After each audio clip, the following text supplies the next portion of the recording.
আসসালামু আলাইকুম। আজকে আমি ভিন্ন স্বাদের একটা বিরিয়ানি রান্না করব। তার মাংসটা মাখিয়ে রাখবো। মাংসটা মাখানোর জন্য আমি চিকেন নিয়েছি। চিকেনটা মাখাবো আদা রসুন, তারপর ধনে গুঁড়া, জিরে গুঁড়া, গরম মশলা গুঁড়া, লাল মরিচের গুঁড়া দিয়ে স্বাদ মতো লবণ, একটু চিনি, তারপর তান্দুরি মশলা, টিকিয়া মশলা, সয়া সস, বারবিকিউ সস, টক দই দিয়ে ভালোভাবে মেখে রেখে দেবো।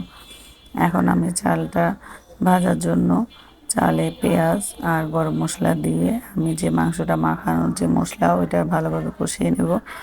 এখন এখানে আমার হোমমেড বিরিয়ানির মশলা দিব, দিয়ে আমি চালটা ভাজবো।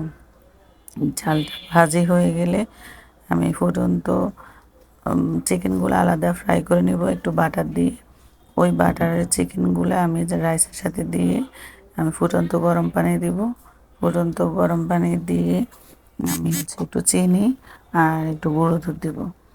দেওয়ার পরে এটা যখন ফুটে আসবে আমি ওটা ঢাকনা দিয়ে রেখে দিব। এরপরে আমার এই যে চালটা ফুটে আসছে, এখন আমি দিয়ে দেবো ধনে পাতা আর পুদিনা পাতা, কাঁচামরিচ, এটা দিয়ে আবারও দমে দিয়ে দিব। দমে দেওয়ার সিস্টেমটা ফুটন্ত গরম পানিতে আমি দমে দিয়ে দেবো। নিচে ফুটন্ত গরম পানি দিয়ে দিয়েছি। এভাবে অনেক ভালো হয়। আসসালামু আলাইকুম, সবাই ভালো থাকবেন।